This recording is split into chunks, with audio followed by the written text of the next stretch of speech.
Many people practically worship US military might, and the US military is very technologically advanced, although its actual effectiveness is questionable. The US military underperformed against Vietnam, Yugoslavia, Iran, Yemen, and Afghanistan. The only massive victories of the USA were against Iraq. The 1991 war, when Iraq evacuated over 100 military aircraft to Iran. The 2003 invasion, where Iraq's air force never even left the tarmac. So yes, the USA won a massive one-sided victory, but it was against a weaker enemy that was putting in very little effort. Saddam Hussein's objective was to hold onto power. Defeating the USA was never his goal. He actually expected to be reinstated after the US invasion. Obviously, he was very wrong about that. So the USA has a military record that is not quite as good as the cult of patriots tell themselves. They mock Putin's pathetic performance in Ukraine, but in many ways, they aren't that much better. Often they defend themselves by pointing at kill-to-death ratios. Some will even claim that the USA won the wars in Vietnam and Afghanistan because the kill-to-death ratio was favourable to the USA. These clowns need to spend less time playing Call of Duty. Wars are not about kill-to-death ratios. Wars are about strategic objectives. Whoever achieves their strategic objective wins the war. The kill-to-death ratio is just irrelevant. The Vietnamese may have lost more men, but they secured their strategic objective. They defeated South Vietnam and raised the communist flag above a unified nation. And the USA failed to stop them. The same is true of the Taliban. The Taliban sought to regain control of Afghanistan. The US sought to stop them.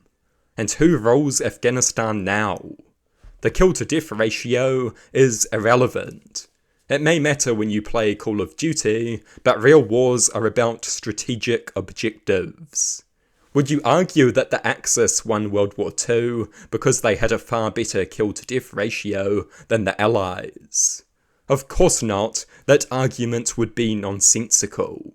Because the Nazi regime sought to dominate Europe, while the Allies sought to eliminate the Nazi regime. And the Nazi regime was eliminated. Imperial Japan faced similar fate. It is very common for the side with greater losses to win the war. And usually winning means taking massive losses. Partly because winning requires an offensive, and we all know that the defender has a strategic advantage. So analysing wars through the lens of kill-to-death ratios is just stupid. It serves only to make Americans feel better about their military's repeated failure. For all their might, they could not defeat Vietnam or the Taliban. And recently, even the Houthis have proven a difficult opponent. America should not overestimate its military strength. Sure, the US military is technologically advanced. But how much is the average American willing to sacrifice for victory? America has the capacity to do a lot of damage, but not the will. Americans do not want more wars, and they have very low tolerance for the casualties and costs of conflict. Even for the strongest military, that is a major constraint. Because it severely limits the extent to which the USA can actually militarily involve itself in other countries. Political tolerance for such things is rather low. What tolerance there was has long ago been eaten up by the failure that was the war on terror. The USA is a powerful country, but America will struggle. For many of America's enemies, war is not that much of a struggle. They are accustomed to death, chaos, and poverty. But Americans aren't. Sometimes a military outcome is decided by who is willing to pay the highest price to achieve their objectives. who is willing to make the larger sacrifice. And the USA may have more money, but when push really comes to shove, how much are they willing to sacrifice? In terms of blood, the USA has historically been willing to pay a lot less than their enemies.